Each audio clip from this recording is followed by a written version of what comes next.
अरे ये क्या है? ये इतना चमक क्यों रहा है? मुझे लगता है ये कोई पत्र है। इतना कहकर राजकुमार घोड़े से नीचे उतरता है और उस पत्र को उठाता है। राजकुमारी रजनी का स्वयंवर है। महाराज ने सभी राज्य के राजा तथा राजकुमारों को आमंत्रित किया है। यदि कोई भी राजा या राजकुमार राजा की शर्त को पूरा कर देगा तो राजा अपनी पुत्री का विवाह उसी के साथ कर देंगे। आखिर ऐसा क्या शर्त हो सकती है महाराज की? चलो मैं भी चलकर देखता हूँ।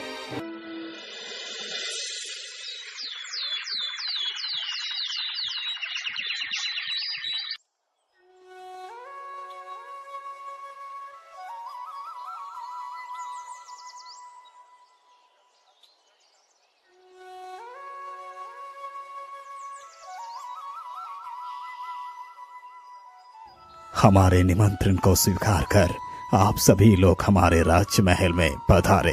इसके लिए मैं आप सभी का आभारी हूँ। महाराज, आपने हमें स्वयंवर के लिए आमंत्रित किया है, तो बोलिए महाराज, आपकी क्या शर्त है? हाँ राजकुमार, जरा शांत रहिए। मैं अभी अपनी शर्त बताऊंगा। सैनिकों, जाइए और राजकुमारी को लेकर आइए। इतना सुनते ही सैनिक राजकुमारी के पास जाते हैं। चलिए राजकुमारी जी, आपको महाराज राज्यसभा में बुला रहे हैं। राजकुमारी सैनिकों की बात सुनकर एक छोटे से संदूक को उठाती है और राज्यसभा में पहुंच जाती है। बेटी, संदूक को खोलिए।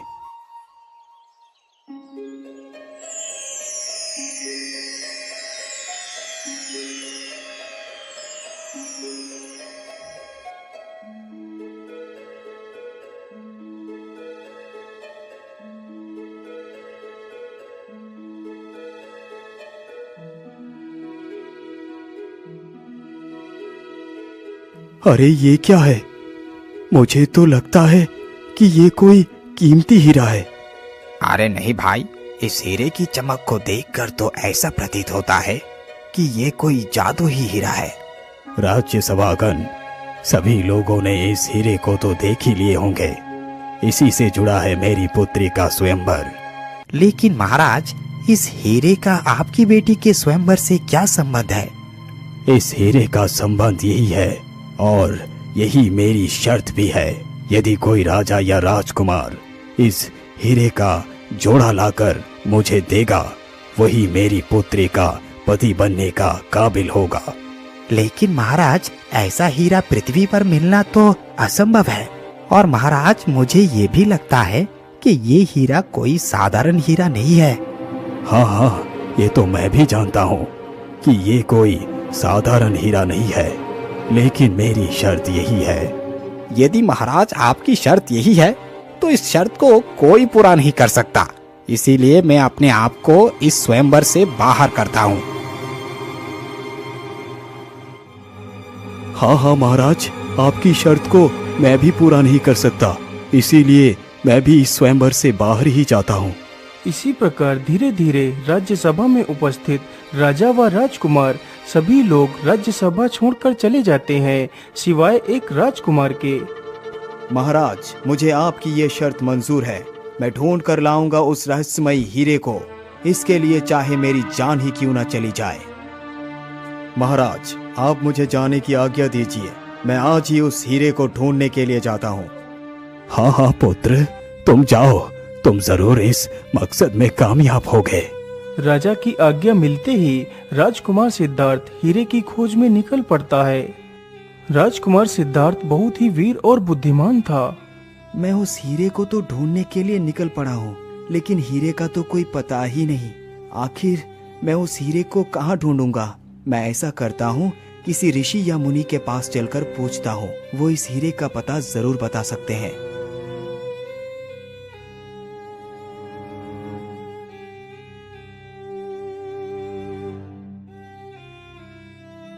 राजकुमार चलते चलते जल्दी ही एक ऋषि के पास पहुंचता है।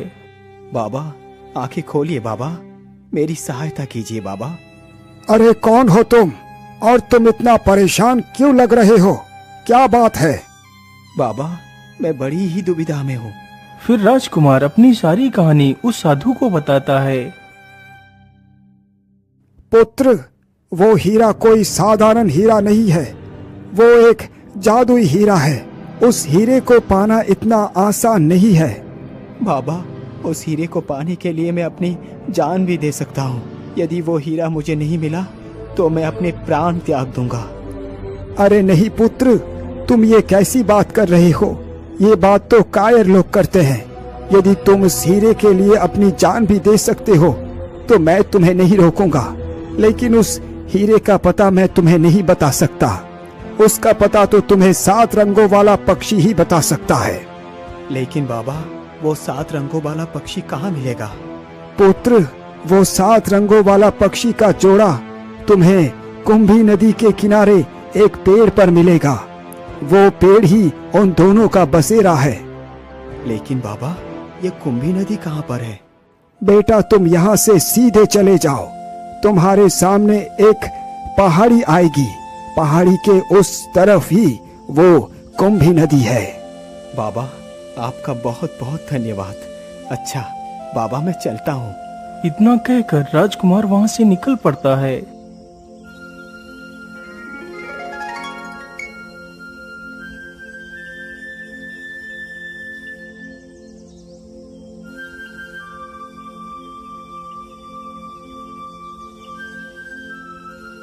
राजकुमार जल्दी ही उस नदी के किनारे पहुंच जाता है।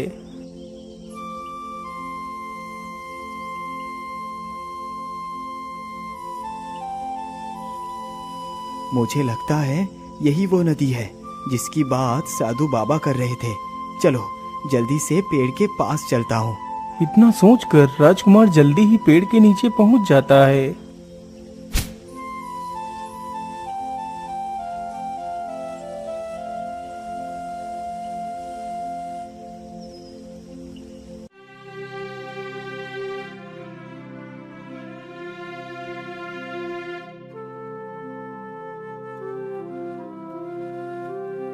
अरे पेड़ पर तो कोई भी नहीं है, लेकिन साधु बाबा ने बताया था कि वो जोड़ा इसी पेड़ पर ही रहता है, लेकिन इस पेड़ पर तो कोई भी नहीं दिखाई दे रहा। फिर राजकुमार उसी पेड़ के नीचे बैठ जाता है। तभी कुछ ही देर में वह सतरंगा जोड़ा पेड़ पर आ जाता है, लेकिन राजकुमार नहीं जान पाता कि वह चिड़िया का जोड़ा पेड़ पर आ चुका है। वह उदास मन होकर पेड़ के नीचे ही बैठा रहता है। अजी सुनिए ना, अब तो यह जंगल मुझे बिल्कुल भी अच्छा नहीं लगता। मेरी प्रिय, यदि तुम्हें ये अच्छा नहीं लगता है तो हम कल ही इस स्थान को छोड़कर कहीं दूसरे स्थान पर चले जाएंगे। उन दोनों की यह सारी बातें राजकुमार के कान में पड़ती हैं, लेकिन राजकुमार चुपचाप उन दोनों की बातें सुनता रहता है।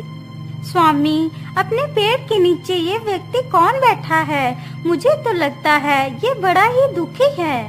हाँ प्रिय, दुखी तो है। इसके दुख का कारण वो जादुई हीरा है। क्या जादुई हीरा? लेकिन आप किस हीरे की बात कर रहे हैं? सुंदरी, ये व्यक्ति मंगलपुर राज्य का राजकुमार सिद्धार्थ है। इसे धारा नगरी की राजकुमारी रजनी से प्रेम हो गया है, परंतु रजनी के पिता की यही शर्त है, जो भी राजा या राजकुमार वो जादुई हीरा लाकर राजा को देगा तो राजा उसी के साथ अपनी पुत्री का विवाह करेगा। लेकिन स्वामी, वह जादुई हीरा मिलेगा कहाँ? मेरी प्रिय, वो हीरा पृथ्वी लोक पर नहीं है, वो हीरा परी लोक में है। परंतु इतना कीमती और जादुई हीरा आया कहाँ से? बहुत समय पहले की बात है। कन्नन नदी के किनारे एक बड़ा सा बरगद का पेड़ था। उसी पेड़ पर एक पक्षी रहता था। वो पक्षी परी लोक से आया था। वो 20 साल बाद एक जादुई अंडा देता था, परंतु उसका अंडा एक हीरे के समान चमकदार और जादुई होता था। लेकिन जब भी वो पक्षी अंडा देता था तो परियां उसके अंडे को उठाकर ले जाते थे। लेकिन एक बार उस पक्षी ने 2 अंडे दिए थे।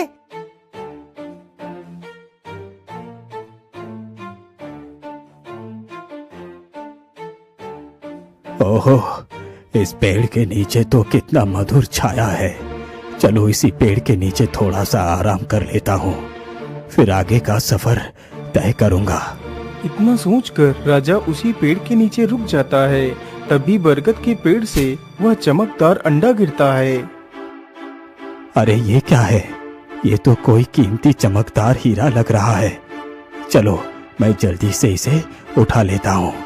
इतना कहकर राजा तुरंत उस हीरे को उठा लेता है। तभी देखता है कि एक परी उस पेड़ की तरफ बढ़ती चली आ रही है। अरे ये कौन है?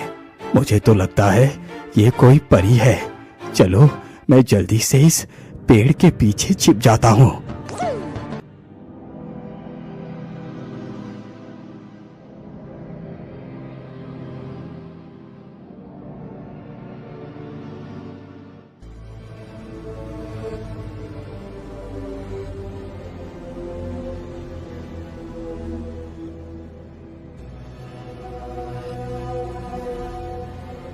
प्रिय, तभी से वो जादुई चमकदार अंडा तारा नदी के राजा के पास ही है और दूसरा अंडा परी लोक के राजा के पास है। लेकिन स्वामी, क्या उस अंडे को पृथ्वी लोक पर नहीं लाया जा सकता? उस अंडे को पृथ्वी लोक पर लाना इतना आसान नहीं है, क्योंकि आज तक कोई भी इंसान परी लोक तक नहीं पहुंच पाया। जो भी गया वो रास्ते में ही मार दिया गया। इसका मतलब ये राजकुमार कभी भी उस अंडे को पृथ्वी लोक पर नहीं ला सकता।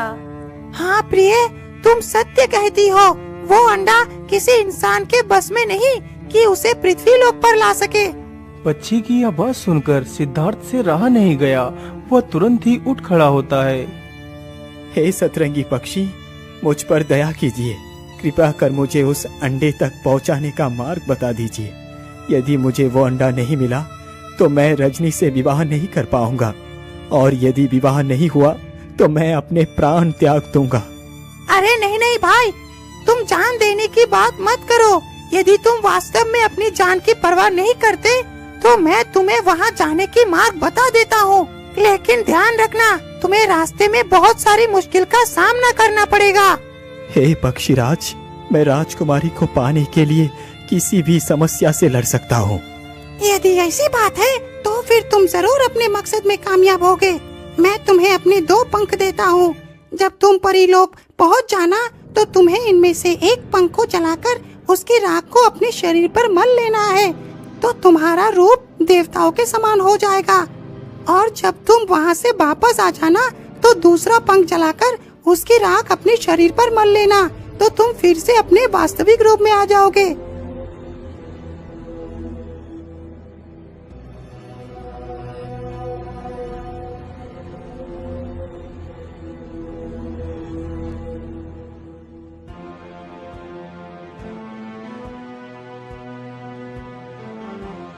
मेरी मदद करने के लिए आप दोनों का बहुत बहुत धन्यवाद।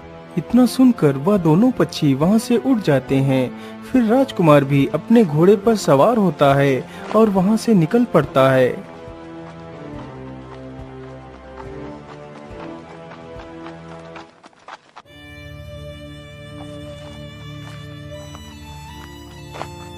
राजकुमार को चलते चलते सुबह से दोपहर हो जाती है।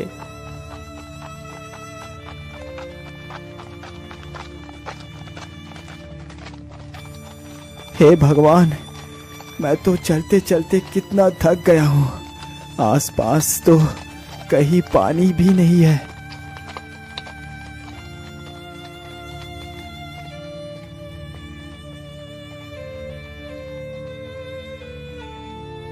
अरे उधर तो एक झरना बह रहा है। चलो जल्दी से इसी झरने में थोड़ा सा पानी पी ले।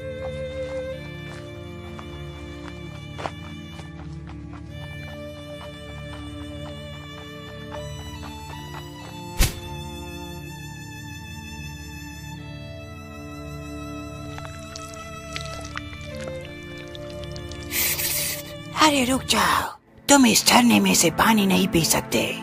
लेकिन क्यों? मैं झरने से पानी क्यों नहीं पी सकता?